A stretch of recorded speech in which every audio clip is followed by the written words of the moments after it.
الحمدللہ رب العالمین، یہ اللہ تعالیٰ کا خاص فضل ہے کہ اس نے ہمیں دوبارہ اس نورانی محفل میں جمع فرمایا ہے۔ یہ مجلس صرف جو ہے سننے کا نام نہیں، بلکہ یہ ہمارے قلوب کی آبیاری، ہمارے کردار کی تعمیر اور ہماری زندگیوں کی تربیت کا ذریعہ ہے۔ یاد رکھیں، علم صرف الفاظ کا ذخیرہ نہیں، بلکہ یہ دلوں میں روشنی، سوچ میں بیداری اور اعمال میں تبدیلی پیدا کرتا ہے۔ اگر یہ علم ہمارے رویوں کو نہ بدلے تو صرف معلومات ہیں، لیکن جب یہ دل کو جھنجھوڑے، آنکھوں کو نم کرے اور قدموں کو نیکی کی طرف بڑھائے تو یہی علم نور اور یہی علم حیات بن جاتا ہے۔ ہمارا یہ 40 روزہ تعلیمی و تربیتی سفر اسی مقصد کے تحت ہے کہ ہم قرآن و سنت سے باہر راست رہنمائی لے کر اپنی سوچ کو سنواریں، اپنے اخلاق کو نکھاریں اور اپنے عمل کو کتاب و سنت کے مطابق ڈالیں۔ تو آئیں ہم سب مل کر یہ عہد کریں کہ ہم یہاں صرف سننے والے نہیں، بلکہ سیکھ کر اپنی زندگیوں میں دین کو زندہ کرنے والے بنے۔ تو بڑھتے ہیں اپنے سبق کی جانب۔ یہ ہمارے کسی سسٹر کا جو ہے مائک انمیوٹ ہے۔ سسٹر ماجبین سے گزارش ہے کہ اپنے مائک کو میوٹ پہ لگائیں۔ سسٹر ماجبین،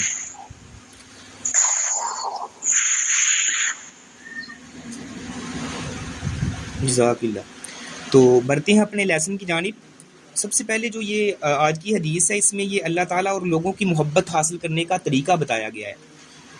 بسم اللہ الرحمن الرحیم۔ وعن سہل بن سعد رضی اللہ عنہ قال جاء رجل الى النبی صلی اللہ علیہ وسلم فقال، سیدنا سہل بن سعد رضی اللہ تعالیٰ عنہ سے روایت ہے، کہتے ہیں ایک آدمی نبی علیہ الصلوۃ والسلام کے پاس آیا، فقال، پس اس نے کہا، یا رسول اللہ صلی اللہ علیہ وسلم، اے اللہ کے رسول، دلونی علی عمل اذا عملتہ احبنی اللہ و احبنی الناس، اے اللہ کے رسول مجھے کوئی ایسا عمل بتائیں کہ جب میں اسے کروں تو اللہ مجھ سے محبت کرے اور لوگ بھی مجھ سے محبت کریں۔ فقال، تو آپ علیہ الصلوۃ والسلام نے فرمایا، ازہد فی الدنیا یحبک اللہ وازہد فیما عند الناس یحبک الناس، دنیا سے بے رغبتی اختیار کر، اللہ تجھ سے محبت کرے گا، اور اس چیز سے بے رغبت ہو جا جو لوگوں کے پاس ہے تو لوگ بھی تجھ سے محبت کریں گے۔ رواہ ابن ماجہ وغیرہ وسندہ حسن، اسے ابن ماجہ وغیرہ نے روایت کیا اور اس کی سند بھی صحیح حسن درجے کی ہے۔ تو دنیا سے بے رغبت ہو جا، یعنی اللہ تعالیٰ تجھ سے محبت کرے گا۔ جب تو دنیا سے بے رغبتی اختیار کرے گا تو اللہ جو ہے وہ تجھ سے محبت کرے گا۔ دنیا کیا ہے؟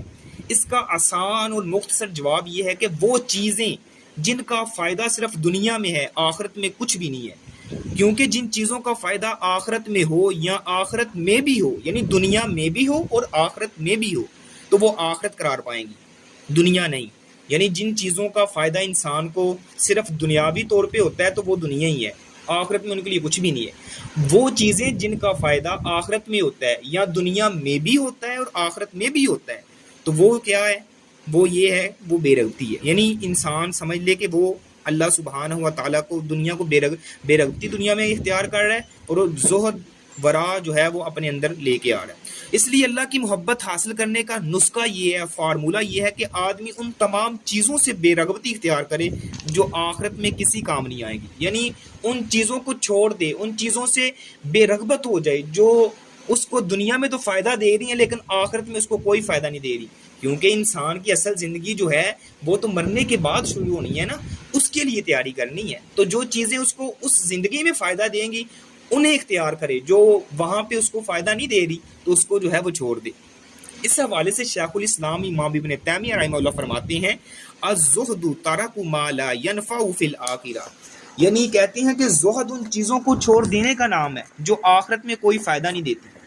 یعنی اس چیز سے بے رغبت ہو جا جو لوگوں کے پاس ہے، لوگ تجھ سے محبت کریں گے، کیونکہ جو شخص لوگوں سے مانگے یا ان کے پاس جو موجودہ چیزیں ہیں ان کی ہرس رکھے، لالچ طمع رکھے، تو لوگ اس سے کیا کرتے ہیں؟ نفرت کرتے ہیں اور اسے ناپسند جانتے ہیں، کیونکہ یہ فطرتاً انسان کے دل میں مال کی محبت رکھ دی گئی ہے نا۔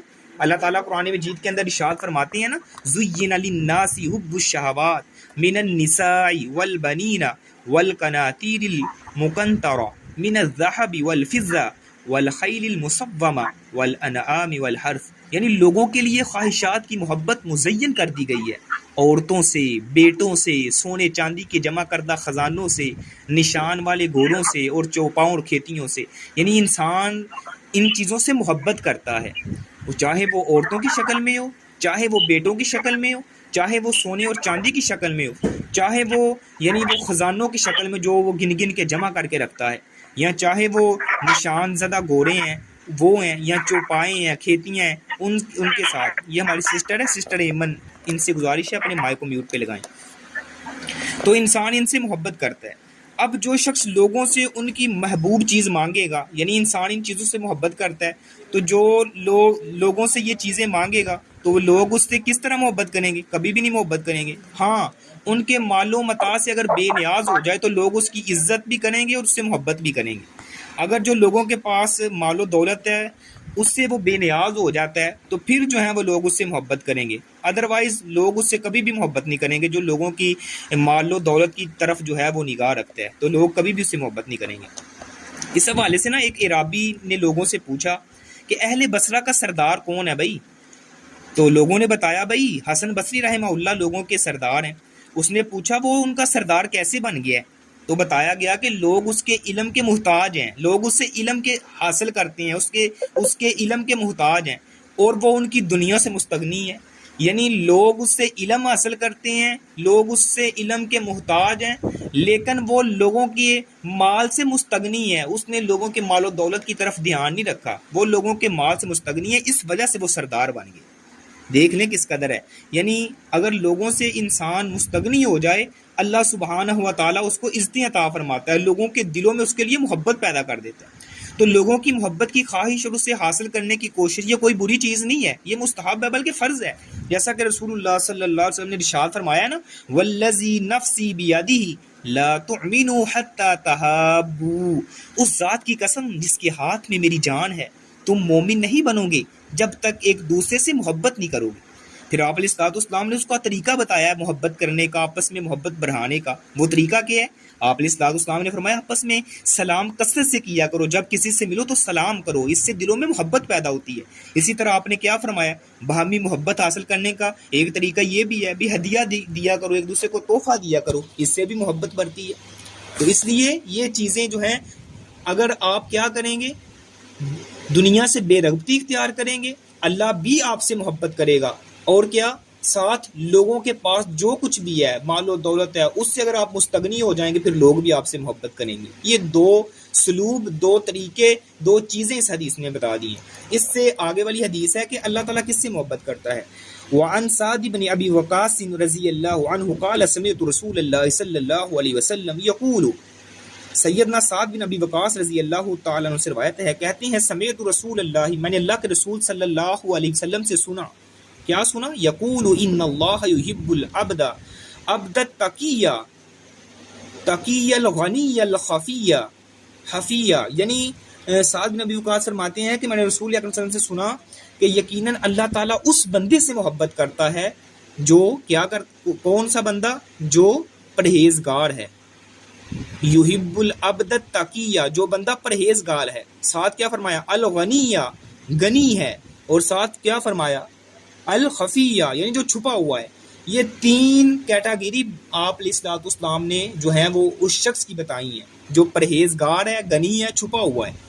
فوائد اس کے اگر دیکھے جائیں اس حدیث کے حوالے سے تو سعد بن ابی وقاص رضی اللہ تعالیٰ عنہ عشرہ مبشرہ میں سے ہیں. یعنی عشرہ مبشرہ ان صحابہ کو کہتے ہیں، وہ 10 صحابہ، عشرہ ہوتا ہے 10، عربی میں عشرہ کو 10 کہتے ہیں، مبشرہ یعنی خوشخبری جن کو دی گئی ہے. یعنی وہ 10 صحابہ جن کو نبی علیہ الصلوۃ والسلام نے نام لے کر دنیا میں ہی جنت کی خوشخبری دی ہے. تو ان سے مراد یہ، اور حضرت سعد بن ابی وقاص بھی ان صحابیوں میں سے ہیں، بدری صحابی ہیں اور جنگ قادسیہ کے امیر بھی ہیں اور فاتح ایران بھی ہیں.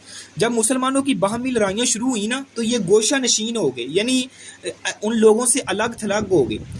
صحیح مسلم میں ہے کہ ان ایام میں ان کے بیٹے عمر بن سعد ان کے پاس آئے. سعد رضی اللہ تعالیٰ عنہ انہیں دیکھتے ہی کہنے لگے اعوذ باللہ من شر ھذا الراکب، میں اس سوار کے شر سے اللہ کی پناہ چاہتا ہوں.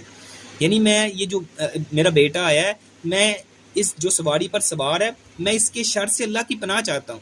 یعنی وہ سواری سے اترے اور کہنے لگے کہ آپ نے اپنے اونٹوں اور بیر بکریوں میں ڈیرا لگا رکھا ہے، اور لوگوں کو اس حال میں چھوڑ دیا ہے کہ وہ حکومت کے لیے آپس میں لڑ جھگڑ رہے ہیں، یعنی سیٹ کے لیے آپس میں لڑ جھگڑ رہے ہیں۔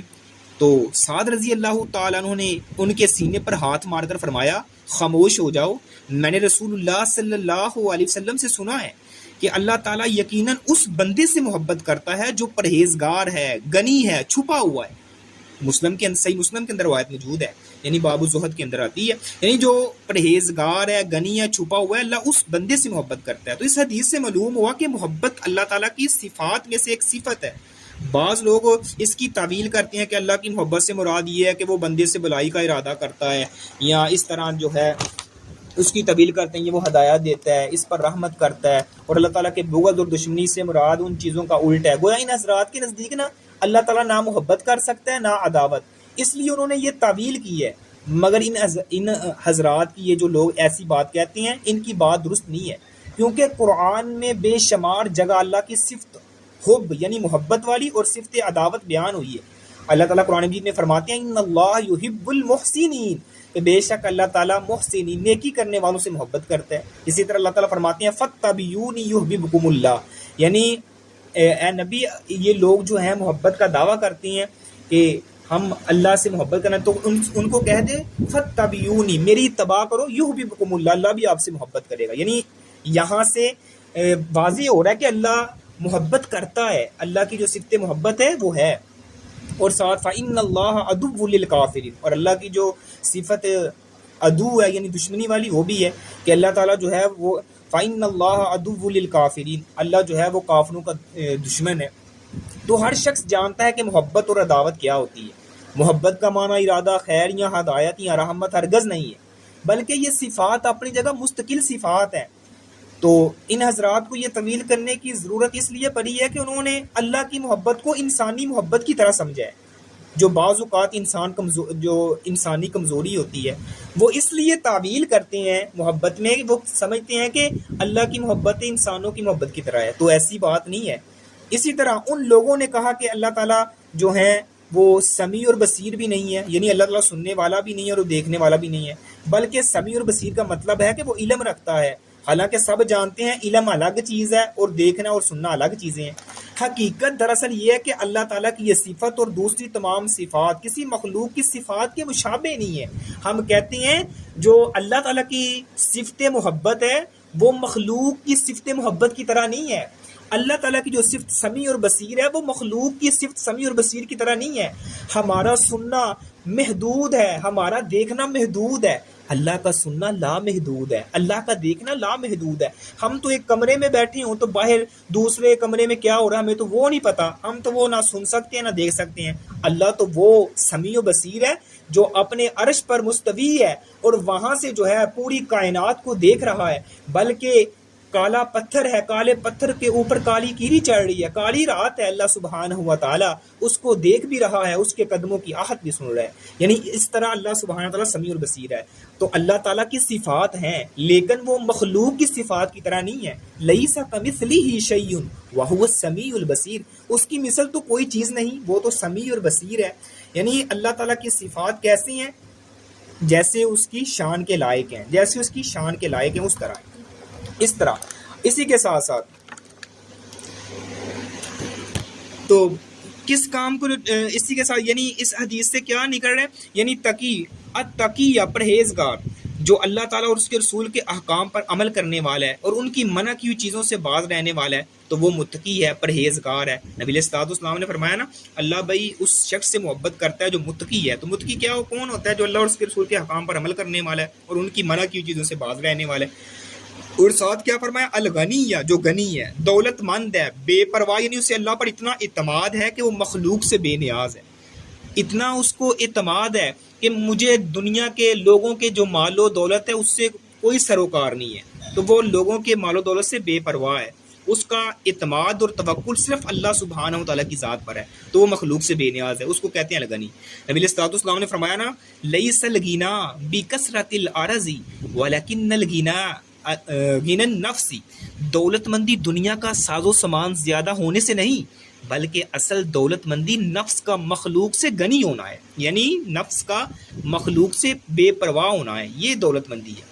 اور الغنیہ میں یہ بات بھی شامل ہے کہ وہ ہاتھ کی کمائی سے ضرورت کی اشیاء مہیا رکھتا ہے تاکہ اسے مخلوق کا محتاج نہ ہونا پڑے، یعنی وہ اپنے ہاتھ کی کمائی سے اتنا یعنی کماتا ہے کہ لوگوں کے سامنے ہاتھ نہ پھیلانا پڑے، لوگوں سے بے پرواہ۔ اس لیے سیدنا سعد رضی اللہ تعالیٰ ان ایام میں اونٹ اور بیر بکریوں میں جو ہیں ان کو پالنے میں مشغول تھے، ان کو پالتے تھے تاکہ وہ لوگوں سے مستغنی ہو سکے۔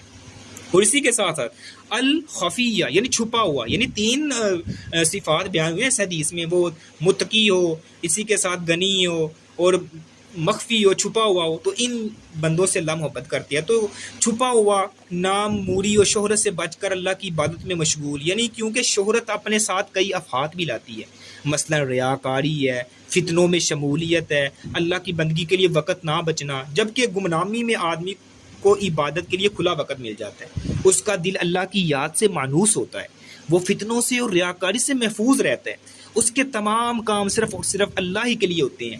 تو انسان جو ہے وہ ریاکاری سے بھی بچ جاتا ہے، فتنوں میں بھی بچ جاتا ہے، اور لوگوں کے اندر جو ہے وہ شمولیت، اس کا ٹائم بھی ضیاع نہیں ہوتا، بلکہ اللہ اس کے ٹائم میں برکت عطا فرماتے ہیں، وہ اپنا ٹائم جو ہے اللہ کی عبادت میں صرف کرتا ہے۔ تو یہ تین صفات اس حدیث میں بیان ہوئی ہیں۔ اسی کے ساتھ اس کی اگلی حدیث ہے کہ آدمی کے اسلام کی خوبی یہ ہے کہ وہ بے مقصد چیزوں کو چھوڑ دے۔ وعن ابی ہریرہ رضی اللہ تعالی عنہ قال قال رسول اللہ صلی اللہ علیہ وسلم، سیدنا ابو ہریرہ رضی اللہ تعالی عنہ سے روایت ہے کہ نبی علیہ السلام نے فرمایا، من حسن اسلام المرء ترکہ ما لا یعنی آدمی، یعنی اس حدیث میں نبی علیہ السلام نے فرمایا کہ آدمی کے اسلام کی خوبی میں سے اس چیز کو چھوڑ دینا ہے جو اس کے مقصد کی نہیں ہے، یعنی یہ اسلام، آدمی کے اسلام کی خوبی ہے کہ وہ چیز چھوڑ دیتا ہے جو اس کے مقصد کی نہیں ہے۔ مطلب کیا ہے کہ یہ حدیث جو ہے یہ جوامع الکلم ہے، الفاظ اس میں کم ہے۔ جوامع الکلم کیا ہوتا ہے بھائی؟ الفاظ اس میں کم ہے مگر معنی میں بہت زیادہ وسعت ہے، اس حدیث کے اندر وسعت بہت زیادہ پائی جا رہی ہے۔ تو اس حدیث میں بے مقصد اور بے فائدہ اقوال کا ترک بھی شامل ہے، یعنی انسان بے مقصد یا ایسی باتوں سے اجتناب کرے جن کا کوئی فائدہ ہی نہیں ہے، اور بے فائدہ اعمال اور عقائد کو بھی ترک کر دے۔ اگر آدمی ہر بات اور ہر کام سے پہلے یہ سوچے کہ مجھے اس کام کا دنیا یا آخرت میں کیا فائدہ ہے، تو بے شمار باتیں اور بے شمار کام خود بخود جو ہے وہ انسان سے چھوٹ جاتے ہیں۔ یعنی آدمی جب بھی کوئی بات کرنے لگے نا تو وہ سب سے پہلے اگر سوچے نا بھائی میں یہ بات کرنے لگا ہوں، اس کا کیا رزلٹ آئے گا، اس کا آگے سے رسپونس کیا آئے گا، اس کا آگے سے کیا نتائج نکلیں گے، یعنی اس کا نقصان تو نہیں ہوگا۔ اس لیے کہتے ہیں نا سیانے کہ جب بھی پہلے بولنے سے پہلے کیا کہتے سوچو پھر تولو پھر بولو۔ اس لیے انسان کو پہلے سوچنا چاہیے، پھر اس کو ترازو میں تولنا چاہیے، پھر وہ اپنی زبان سے جو ہے وہ کلمہ نکالے تاکہ وہ اس کے یہ مشقت کا باعث نہ بنے، ذلت کا باعث نہ بنے۔ اسی کے ساتھ ساتھ نبی علیہ الصلوۃ والسلام نے فرمایا نا، من کان یؤمن باللہ والیوم الآخر فلیقل خیرا او لیصمت۔ یہ صحیح بخاری کے اندر حدیث ہے کہ جو شخص اللہ اور یوم آخرت پر ایمان رکھتا ہے وہ اچھی بات کہے یا خاموش رہے، یعنی جو اللہ اور اس کے اللہ تعالیٰ پر اور یوم آخرت پر ایمان رکھتا ہے وہ کیا کرے؟ آپ علیہ الصلوۃ والسلام نے فرمایا جب بھی کہے تو اچھی بات کہے، اگر اچھی بات نہیں کہہ سکتا تو کم سے کم چپ رہے، اپنی زبان کو اپنے کنٹرول میں رکھے۔ یہ نبی علیہ الصلوۃ والسلام کی حدیث ہے۔ اسی کے ساتھ ساتھ تو اس حدیث سے بھی معلوم ہو رہا ہے کہ بے فائدہ باتیں، بے فائدہ کام چھوڑے جائیں، ان کو جو ہے ان کا کوئی فائدہ نہیں ہے، کیونکہ اسلام کی خوبصورتی کا ایک حصہ جو ہے جس کے بغیر اس کا اسلام خوبصورت نہیں ہو سکتا، یعنی وہ ایسی چیزیں جو مالا یعنی جو اس کو فائدہ نہیں دے سکتی، اس کے لیے کارآمد نہیں ہے، انہیں وہ چھوڑ دے۔ تو جب بے مقصد باتیں، بے مقصد کام اور بے مقصد نظریات ترک کر دیے جائیں تو ظاہر ہے کہ وہ اقوال، عقائد اور اعمال تو بدرجہ اولیٰ ترک ہو جائیں گے جو حرام یا مکروہ ہیں یا مشتبہ ہیں، یعنی وہ خود بخود ان اعمال سے بچ جائے گا جن کو حرام کہا گیا ہے یا جو مشتبہ ہیں یا جن سے بچنے کا حکم دیا گیا ہے۔ تو یہ مرتبہ اسی وقت حاصل ہو سکتا ہے جب انسان ہر وقت اسی طرح رہے گا گویا کہ وہ اللہ کو دیکھ رہا ہے، یا اگر وہ اللہ کو نہیں دیکھ رہا تو اللہ تو اسے دیکھ رہا ہے نا، تب جا کے اس کے اندر یہ تقویٰ پیدا ہوگا، جب اس کے دل میں یہ کیفیت پیدا ہوگی کہ میرا سونا رب مجھے دیکھ رہا ہے۔ اگر میرا سونا مجھے رب نہیں نہ دیکھ رہا تو کم سے کم میں اللہ سبحانہ وتعالیٰ میرے سامنے ہے، یعنی انسان کی عبادت اس قدر احسان کے ساتھ ہو۔ اسی کے ساتھ ساتھ رسول اللہ صلی اللہ علیہ وسلم نے یعنی اسی کو احسان قرار دیا ہے نا، تو اس حدیث میں اس آدمی کے اسلام کا حسن قرار دیا گیا ہے جو یہ عمل کرتا ہے۔ تو بعض فقہا مختلف احکام میں ایسے فرضی سوالات بنا بنا کر ان کے جوابات کا تکلف کرتے ہیں جو ابھی تک پیدا ہی نہیں ہوئے، تو بلکہ ان کے پیدا ہونے کا امکان بھی نہیں ہے، تو اسے علم کا کمال سمجھتے ہیں، حالانکہ یہ بے فائدہ اور بے مقصد کام ہے، سراسر تکلف ہے۔ اللہ تعالیٰ نے فرمایا نا قُلْ مَا أَسْأَلُكُمْ عَلَيْهِ مِنْ أَجْرٍ وَمَا أَنَا مِنَ الْمُتَكَلِّفِينَ، کہہ دیں کہ میں تم سے اس پر کسی مزدوری کا سوال نہیں کرتا اور میں تکلف کرنے والوں میں سے نہیں۔ یعنی اس تکلف کی ایک مثال یہ ہے کہ نبی علیہ الصلوۃ والسلام نے فرمایا قوم کی امامت وہ شخص کرائے جو ان میں سے قرآن کا زیادہ قاری ہے، اگر وہ قرات میں برابر ہوں، یعنی 2 آدمی یا 3 آدمی ہیں، وہ سب قرات میں یعنی قرآن میں جو ہے وہ برابر ہیں، سب کو جو ہے وہ قرات میں برابر ہیں، تو جو ان میں سے سنت کا زیادہ علم رکھتا ہے پھر وہ کرائے، اگر وہ سنت کے علم میں بھی برابر ہیں تو جس کی ہجرت قدیم ہے وہ کروائے، جس نے پہلے سب سے ہجرت کی ہے، اگر وہ بھی برابر ہیں تو کیا کریں، جس کی عمر زیادہ ہو، جس کی ایج زیادہ ہو وہ جماعت کروائے۔ تو اب لوگ ادھر سے بھی بعض اور بھی دیگر جو ہیں وہ باتیں نکالتے ہیں، صورتیں پیدا کرتے ہیں، تو ان کا جواب جو ہے اگر ایسے ہی بے جا معنی مقصد چیزوں کو نکالنا یہ جو ہے وہ شریعت کے خلاف ہے۔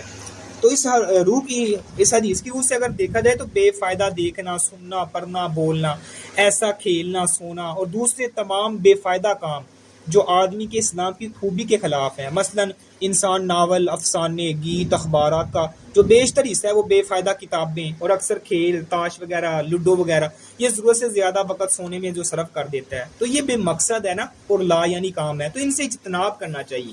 انسان کو وہ امور اختیار کرنے چاہیے، ایسے کھیل جو ہے وہ کھیلنے چاہیے، یا ایسا اپنا وقت جو ہے ایسی کتابوں پہ صرف کرنا چاہیے جو اس کو جو ہے وہ دنیاوی اور اخروی جو ہے فائدہ دے۔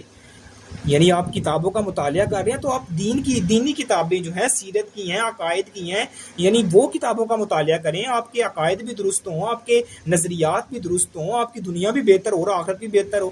اگر آپ نے کھیل بھی کھیلنا ہے تو وہ کھیل کھیلیں جس میں آپ کی جسمانی ورزش ہو رہی ہے، آپ کی جو ہے وہ باڈی کو جو ہے وہ یعنی وہ فائدہ پہنچ رہا ہے۔ آپ ایسے ہی بیٹھ کے جو ہے لوڈو کھیلتے ہیں، اپنا ٹائم ضیاع کر رہے ہیں، مگر میں یہ نہیں کہتا لوڈو کھیلنا یہ جائز ہے یا ناجائز ہے، میں ایسا آپ کو بتا رہا ہوں کہ کھیل بھی آپ وہ کھیلیں جس میں آپ کو جسمانی طور پہ فائدہ ہو۔ صحابہ کرام کیا نیزہ باری، گھوڑ سواری یا دیگر جو ہیں وہ کھیل کھیلتے تھے جس سے فائدہ ہوتا ہے، نشانہ باد، تو یہ کھیل کھیلنے چاہیے۔